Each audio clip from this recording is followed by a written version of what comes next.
For a patient who's coming in and maybe a tooth needs to be replaced or missing, a dental implant's a really good option for that, as opposed to some of the more older options as a bridge or something like that.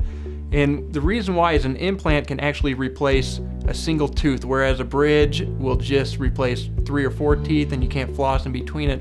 But the implant, it acts as actually like a tooth root with a crown of a tooth sitting right on top of it, which allows the patient to be able to floss, allows them to be able to put mouthwash underneath it and keep it hygienic and clean, and it gives the feeling of much more of a tooth rather than this big long prosthetic that a bridge gives you. So a lot of people come in and they're really concerned with dental pain in general, especially with implants being so new. People are unfamiliar with the aspect of maybe it could be a little painful for them. But the truth is, most patients don't really experience a lot of pain, especially post-operative pain with a dental implant, especially when you compare it to a root canal or extraction.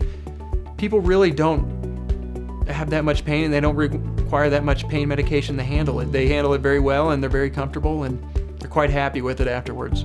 Implants are the best option. If you're missing a tooth and you have the bone and you're healthy, implants are by far the best option to replace a missing tooth or a tooth that needs to be extracted. We have state-of-the-art technology. We have a 3D x-ray where we can measure the width and the length of your bone. We have scanners that we can make 3D custom surgical guides that will actually guide and place our implants in millimeters of a spot. If a patient comes in with a missing tooth or a tooth that needs to be replaced, dental implants have such a good prognosis and they last such a long time that a dental implant is the best dental treatment to replace a missing tooth.